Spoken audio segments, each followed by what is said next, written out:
Adlaw atong gitatapos ang atong Christmas season.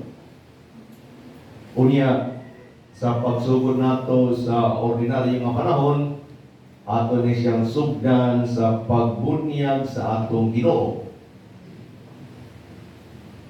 Unsa ang pagbunyag? Unsa ang kahulugan sa pagbunyag? Many times atong gamiton ang word nga pagbunyag sa atong mga ordinaryo mga parte sa atong kinabuhi. Halimbawa, naangani bagong sapatos o niya itamak-tamakan sa iyang mga barkada. Ano niya mayon nga bunyagan na nato ni? Naangani bagong masakyanan, mayon nga bunyagan ta na. Unsa may kahulugan sa bunyag? Ang word nga bunyag sa Greek, ang kahulugan ni ana ay immersion. Immersion. Unsa ang immersion? Ang immersion, makita nato literally, kanang imo nga ilugnog sa tubig, mao na ang immersion. Mao na ang literal meaning sa bunyag. Ilugnog. Ang sunod na pangutana, nga naman kay ang pagbunyag sa mga Katoliko, hindi naman ilugnog sa tubig. Kung ang kahulugan sa pagbunyag is immersion. Nakita yung tulong ang klase ng bunyag actually. Kapuro ni siya bali. Ang una, kaya nag-ilugnog sa tubig. Ang ikaduha, sprinkling. O ang ikatulo, pouring. Ang water. Puro na siya bali. Pero usually nato makitaan, kanang pouring. Pero mga ito kanganin sa laing mga lugar pareha sa Amerika. Laing mga lugar dito nga labi na ang kadaan nga pamaagi sa pagbunyag mura sa swimming pool. Ang ilang baptismal mo. Kunya ilugnog talaga ang tawag sa tubig. Hindi nila kay basta sprinkling or pouring. Pero kung naanganin mga emergency baptism na ngani o sa may sprinkling na lang or else ngadto kita sa pouring of water na ng ordinary ang atong buhaton, usual form na atong gamiton. Immersion, atong balikon. Karong na anay Tito 12, pero may na nato madungog ang word nga immersion. Unsa ang immersion? Ang immersion, ang mga estudyante dito sa eskwelahan, tudluan sila sa prinsipal. Ingani ang principle sa usang butang. Kung mali mo mahibaw dito sa eskwelahan, ipa-immerse ka nga to immersion. Halimbawa, kung dito sa eskwelahan, ang itudlo sa inyo business, mungadto ka sa business establishment unya, kinahanglan ma-experience ni mo mismo kanang tinuod na business. Dili lamang kanang nasa libro. Kung dito sa eskwelahan, gitudloan mo welding, immersion na nga ni, kung ka sa tinuod ka welding shop, kung mag-welding ka, kinanglan mahugaman ka, kinanglan maka-experience ka, makagunik ka sa welding, di lang kay drawing. Tingnan ang immersion, you have to experience and to practice it. Mauna siya ang immersion, ang literal meaning sa immersion. Before pa ang Tito 12, ang immersion gamiton sa seminary. Ang mga seminarista na ay immersion. Ang mag-immersion na nga ng mga seminarista, usually ang mga seminarista kay seminarista nga ni, ang pagtanaw sa mga tao, gwapo, kunya panggaon sa mga tao. Mauna usahay na ay mga seminarista na dili, may murag makuan ba? Matigdaan. Gikan sa kuwan, gikan sa pobre nga pamilya, seminarista na nga hindi na gusto manarabaho. So, ibalik ka to sa immersion. Ingana po ng mga seminarista na gikan sa mga mayaman na kuwan, pamilya. Mumalik kita na to sa immersion. Kung ang imong immersion para sa pangisda, magkuyok ka dito sa balay sa mga pangisda for 1 month. Kunya mo, appeal ka na to sa pagkuhan nila, pangisda, o dili kaya, immerse ka na to sa construction. You have to experience it. You have to practice it. Mao na ang immersion. Mao na ang konteksto sa atong bunyag. Actually, ang bunyag is immersion. Dili sa atong ang atong kapistahan karon ug dili sa atong ebanghelyo, si Kristo nagpabunyag.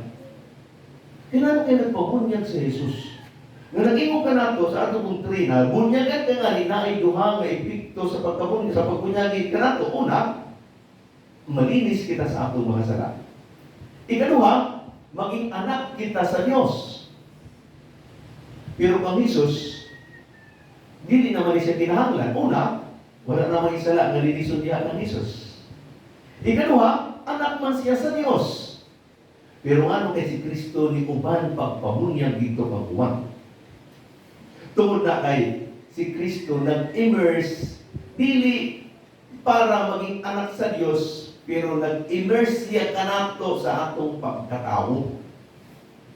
Kinahanglan maging miyembro siya sa unsa ang tinuod na sitwasyon sa tao. Mao nga kung unsay kagian sa tao, agian po niya. Mao na ang immersion ni Jesus kanato. Dahil itong mga kaigsuunan na moingon nga, hindi ko ng mga Katoliko wala magsunod sa Bible. Tungod kay nag-ingon dito nga si Jesus nagpabunyag dito sa River Jordan. Kunya gilublob siya sa tubig. Ngano kaya mga Katoliko dili naman ilublob sa tubig ang ilang pabunyag? Wala sila magsunod sa Bible. Nag-ingon ang atong pagbasa karon sa atong ebanghelyo. Si Juan Bautista mismo ang nag-differentiate katong bunyag nga gidawat ni Jesus, bunyag ito maghihatag ni Juan Bautista. Di naman ito bunyag ni Jesus nga gihatag niya sa iyong mga miyembro. Bunyag ito nga gi-initiate ni Juan Bautista. Kunya ang tawag nato diha, baptism of repentance. Para ang mga tao mubalik gikan sa ilang pagiging makasasala. Dili pa na siya ang baptism, dili pa na siya ang redemption, na may effect na redemption, dili pa. Mao nga gi-differentiate ni Juan Bautista ang bunyag. Nag-ingon siya, ako nagbunyag kaninyo karon pinaagi sa tubig. Apan moabot ang labok pakaayo kanako. Dili gani ako angay bisan sa pagbadbad sa higod sa iyang sandalyas. So layo kaupay ang baptism ni Juan Bautista sa baptism ni Jesus. Unya nag-ingon siya, magbunyag siya kaninyo, unaan ay naing bunyag. Nga itudlo si Jesus, labot sa bunyag ni Juan Bautista, nga dito buhaton sa River Jordan. Ang atong gibuhat, ang bunyag ni Jesus, para kita maging Kristiyano, dili ang bunyag ni Juan Bautista. So dili kita obligado kumadto sa salog o mag-lublog. Tungod kay atong gisunod ang bunyag ni Jesus. Unya, kita mga Katoliko, ang ato perming gamiton kapag bunyag, ang ato perming gamiton nga illustration, ang Jordan River gihapon. Kaya naangani kita bunyaga, naangani seminar, ang seminar niha atong tawgon nga pre-Jordan seminar. Tungod kay atong reference, ang River Jordan nga atong nabasahan karon. Mangutana kita, ngano kay dili kita obligado ngadto sa River Jordan pagpabunyag, unya gamiton man gihapon naton ang reference ngadto sa Jordan River.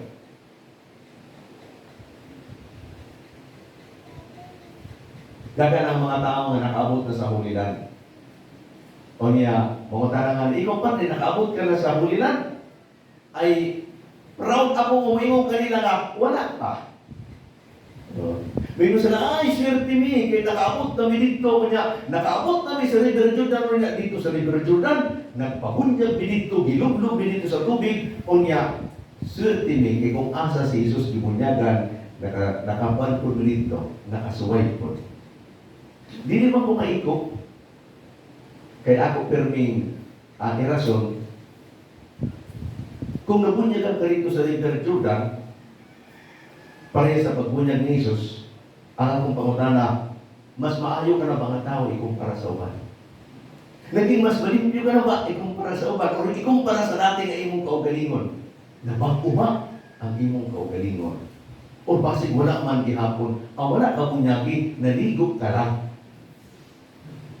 Naligo ka lang. Kaya ako ang significance sa bunyag nga atong reference nga to sa River Jordan. Ingani ang simbolism. Ang mga Israelita gikan sa Ehipto, tubag ni siya sa pangutana nga kay ang bunyag ni Juan Bautista dito gibuhat sa River Jordan. Kabalo mo kung sa ang River Jordan, ang River Jordan, dili na siya ang pinakalimpyo nga river dito sa Holy Land. In fact, nag-ingo sila, hugaw ni kaayo nga river. Kaya nga no, kanang River Jordan, mauna siya ang usual route sa mga tao sa ilang pagbiyahe. Balik-balik ang mga tao diya sa River Jordan. Mauna siya ang common na river na ilang gamiton sa ilang transportation. Ikaduha, diha buhato sa tanan ng ilang kuan, ang ilang mga panginanglan. Diha mga ligo ang mga tao, diha maglaba. Siguro kung sa Pilipinas, panaay ka mo, diha po ang ilang mga lapugan. O niya na ay mga kuan, na ay mga kanal, kadto mga balay nga dili maghimog ka o galingong septic tank, ang ilang mga kanal, paingon na to sa River Jordan. Mga dili na siya limpyo nga kuan, nga hugaw na siya nga river. Unya dito, ang iyang kuan, ang iyang sa ilaw, dili na siya saan? Mud. Mo na siya maglakaw-lakaw nga dito, malubog ang tubig. Dili siya limpyo ng tubig. Pero nga kay maong gamiton pero niya ang pangutanan nga kay maong ang ginamit ni Juan Bautista nga river sa iyang pagbunyag. Importante ni kaayo sa mga Israelita nga River Jordan.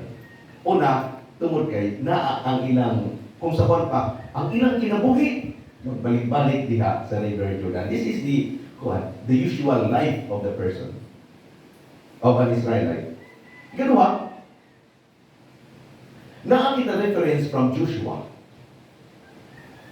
Sa book of Joshua, chapter 3, kanang sa doon na ang mga Israelita gikan sa Ehipto, makaabot na sila sa Promised Land.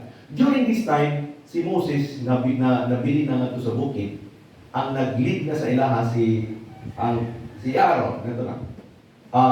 Mo na nag-lead sa ila. Nakita na nila ang Promised Land na anak. Pero tuwa pa sila sa pikas nga parte sa River Jordan. Tuwa pa sila sa gilid. Para sila makaabot sa Promised Land, they have to cross the River Jordan. Unya ilang dala ang Ark of the Covenant. That was the last. Unya, pag sugod nila, pag tulog sa ilang mga tiil sa River Jordan, ang River Jordan na buak. Unya, nakaagi sila sa tunga. Diha sa kuan, diha sa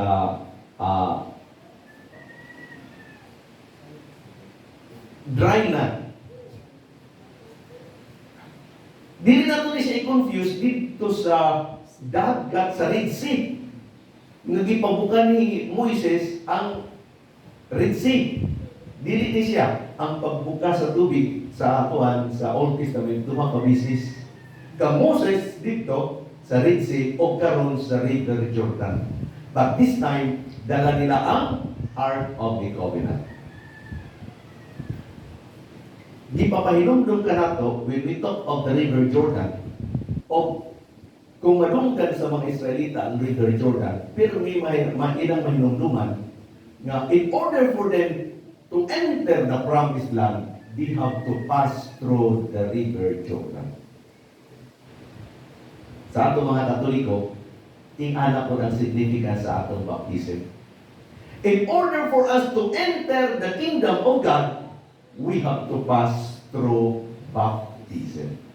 Wala siyang i-symbolize sa River Jordan. But, mayroong ba? Sa atong pagtabo sa River Jordan, dala ang Ark of the Covenant. Unsa man ang sunod sa Ark of the Covenant ato? Una, the Ten Commandments. Ikaduha, the Bread of Life. And the third is the staff of Aaron.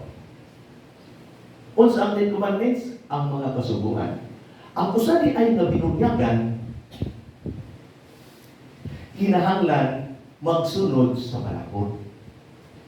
The ritual of washing is not complete without that responsibility to follow the commandments. Diha, ma-apply nato ang atong giingon, at ang atong sininga, mahirap magpakatao, ang madali ang maging tao, mahirap magpakatao. I-apply nga rin nato na sa pagiging Katoliko, ingani, madali ang maging Kristiyano, mahirap magpaka-Kristiyano. Madali kita maging Kristiyano tungkol kay bukuan ka lang sa tubig, Kristiyano na ka. Pero ang pangutana is, can you follow the commandment? Or are you applying the commandment in your life? Are you following the will of God? Ikaduha, the bread of life. Mauna siya, ang bread of life ka nato, dili nato rin siya pero masiparate sa atong pagsimba because the true bread of life is Jesus in the form of the Eucharist. Mauna siya ako pero may giingon. Sa ato mga Katoliko, dako ang atong problema. Tungkol kay daghan sa ato mga anak na ngani, unya ilang pabunyagan. Pero, ang ilan ang gihuna-una, kanang ritual nga pagpabunyag. Dakon sa simbahan, unya seremonya sa padi, humana ang bunyag. Ang dili nato mabuhat, ang kasunod ni Ana, how can we apply that to life? Ang atong bunyag. Ang bunyag is immersion. Para kanato, this is an initiation. Initiation, beginning. Initial, beginning. Beginning of what? Beginning nga ni, sinugdanan pa lang. Mabunyagan nga niya kung sa nga tao magsugod na ang iyang immersion. Kung sa immersion? Ang iyang immersion ngadto sa Kristohanong panginabuhi. Na ay mga tao nga kahuman pagpabunyag, biyaan na dili. Ang atong pagpabunyag na ay responsibility. Mauna siya ang balikon sa pari sa panahon sa seremonya sa bunyag. Mangutana ang padi, ginikanan, imo bang dawaton ang responsibilidad sa pagtudlo sa bata sa atong tuluuhan aron sila maging maayo nga mga Kristiyano? Mutubag ang ginikanan, opo, Padre. Unya pangutana na po ang pari ngadto ang mga ninong-ninang. Kamo, mga ninong-ninang, andam ba kamo sa pagtabang sa mga ginikanan? Aron ilang matudluan o maaog atong tuluuhan o maging maayo silang mga Kristiyano. Mutubag na po ang mga ninong-ninang, opo, Padre. Pero nagdala po ang bata ang atong pangutana, kinsa man ang nagtudlo kanila. Nangani kita makita ng mga bata na dili gitudloan sa mga ginikanan o mga maayong pamatasan, dili nato gibubuhat ang responsibility nato sa pagpupulyan. Dili nga ni buhaton sa mga ninong-ninang ang pagtudlo sa bata para sila maging maayong mga Kristiyano, dili pa na kumpleto ang atong bunyag. Kaya ang ato pa lang nabuhat, naligo pa lang kita. Wala pa ang responsibility. We have to put that in practice. Wala pa kita ma-immerse sa Kristohanong Panginoon. Wala siya akong ingon, kanong anato disiplinahon ang bata. Hindi kita pwede mo nga, pagdanda ko na kay pero di pa na siya kasabot, pabay ilang sa karon. Uy! Nagsugod na ang iyang Kristohanong Panginoon dito sa iyang bunyag. Do not delay. Every day is a day to live a Christian life. So mas bata pa, sugda na ang pagdisiplina.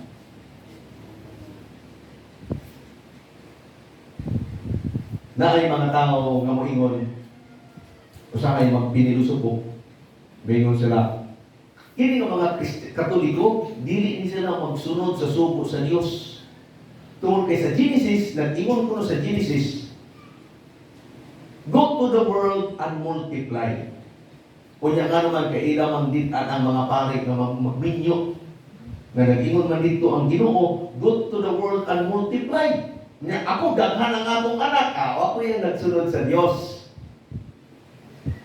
Kung tama na siya ang understanding sa go to the world and multiply, kanang magpanganak ng magpanganak ka, ang akong pamutanating ani.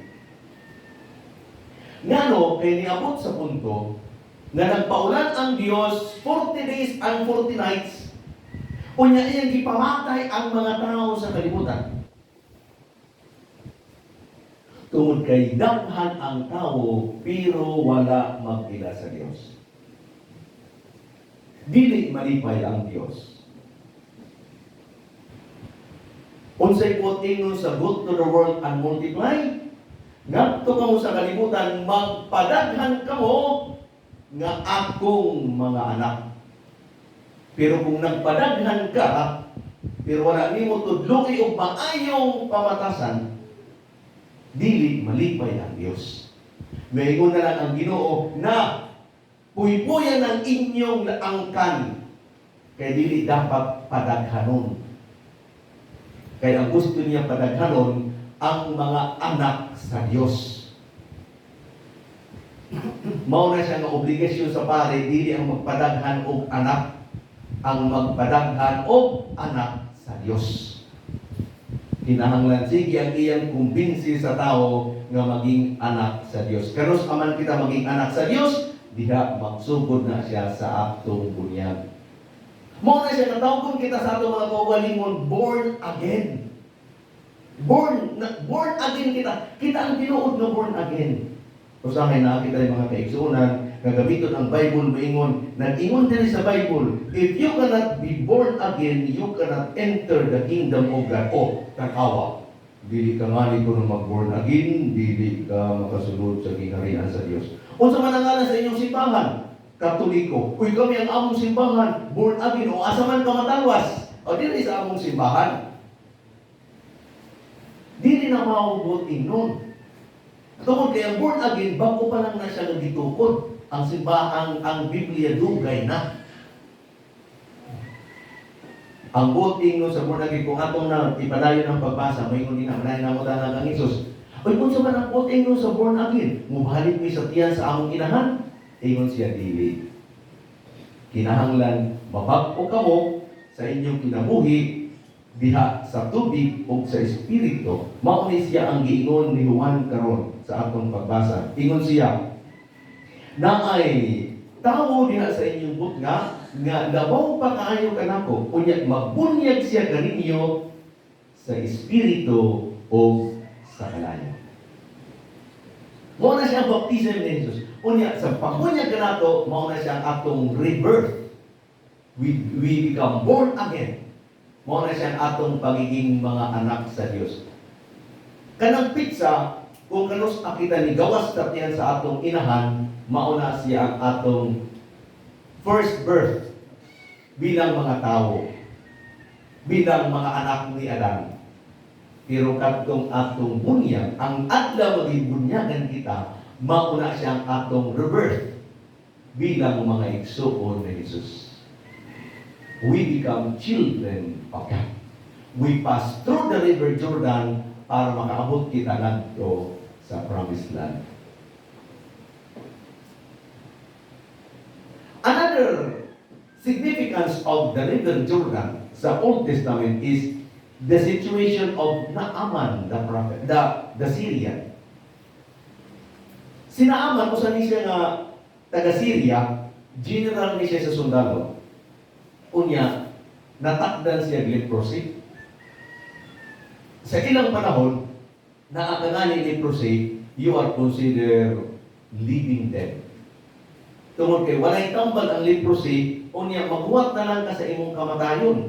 Pero you become literally living dead tungod kay hinay-hinay na naagnas ang imong lawas, unya namamaho ka, Hinahinay nga napupod ko ng imong kaugalingon. Naglalakaw ka talaga murag sumbi. Living din. Pero tungkol kay dato si Naaman, iyang ipangita ang tanan ng mga doktor aron matabangan siya matambalan. Pero wala yun nakatambal kaniya. Then naa siya ko sa slave girl na Israelita. Nag-ingon siya, "My Lord, kung gusto nimo, kung murag imo naman ipangita ang tanan ng mga doktor nga makaayo kanimo, why don't you try the power of our God?" Ang among Diyos, basig makatabang nimo. Kunya, nag-ingon siya, unsa man ako kamit sa imong Dios. Ingon siya nga, "Aw na aming mga prophets. Diha ipaagi sa Ginoo ang iyang kabubuton. Sundalan kung unsay ingnon sa among propeta." Tungod kay si Naaman kapit sa patalim, kay gusto niya nga mabuhi. Dili siya gusto magpadayon ng iyang leprosy, ningat ko siya. Makikita siya ng Prophet Elisha. Unya, si Prophet Elisha wala makikita kang Naaman. Nagpasuko lang si Prophet Elisha, ngayon siya na, "Ignaa, kung gusto niya mag-ayo sa iyang sakit, mungadto siya sa River Jordan, maligo siya dito ka bisis." Si Naaman, ningat ko sa River Jordan, pagtanaw niya, hugaw man kaayo, ingon siya, "Aw naunsa man ang inyong propeta? Ma-infection pa hinuon ko karon kung maligo ko diha." Daghan ang mga river dito sa among lugar, daghan dito mga maayo nga mga river. O na ay mga liguanan dito, mga swimming pool nga mga maayo. Ngano kay dili na lang dito. O niya, mubiya na punta siya, mubalik na siya ngadto sa iyang kalabot. Kang Elisha, diingon ang slave girl, "My Lord, maulang ang ipabuhat nimo. Dili ba nimo kaya sundon? Ang akong kaimon imong buhaton ang tanan aron magmaayo ka." Nag-ingon ang among propeta nga, "Ting-ani ang imong buhaton, dili man imong gihapon buhaton." Naguna-una ang kuwan, si Naaman, "Sige, ang atong suwayan, kung unsa man ang mahitabo." Naligo siya dito sa River Jordan 7 times. Sa ikapito, sa iyang paghawas sa River Jordan, maayo na ang iyang pare pura ng bata. Nalimpyo siya. Ngano kay nalimpyo siya? Maybe because dili tungod kay ang tubig limpyo, pero tungod kay nagpaubos si Naaman. Usa ni siya nga i-require ka nato kung kita gibunyagan. Part sa pagiging Kristiyano, sa immersion nato ngadto sa Christian life is humility.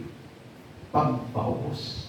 Mao nga manangan kita makit-an sa atong grupo nga garbo kaayo, kunya dili ini mo masaway. Mayong makaingon kita nga mura man ka dili Kristiyano. Dili man ka magpaubos. Mura man ikaw ang hadi, ikaw ang labaw sa tanan. Because humility kauban na siya sa atong obligasyon bilang mga binunyagan. Mao ka na kaingon ko nga, it doesn't matter whether makaabot kita sa Holy Land o dili. Tungod kay dili man ang makahatag kanatog fulfillment sa atong bunyag kanang makaligo kita sa River Jordan. Pero ang atong immersion dili sa tubig. Ang atong immersion sa kinabuhi bilang mga anak sa Dios. Ang immersion ni Jesus actually, ang iyang actual immersion dili sa River Jordan. Ang actual immersion ni Jesus ang kinabuhi bilang usa nga tawo. Ang ato namang immersion kanang manginabuhi kita bilang mga anak sa Dios. Magsugod na ang atong ordinary time diha sa kuan sa pagbunyagi kang Jesus. Ato nang biyakan ang Christmas season. Pero ang mensahe sa Pasko dili nato pwede biyakan. Kung unsa ang mensahe sa Christmas season, this is now the time for us to practice it, to immerse ourselves, and to be part, to make them part of our lives.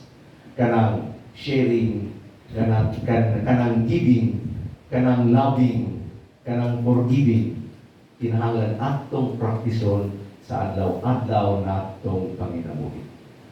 Again, ang atong baptism is not kanang immersion nato sa tubig, but immersion nato sa kinabuhi bilang mga anak sa Dios. Palihog man.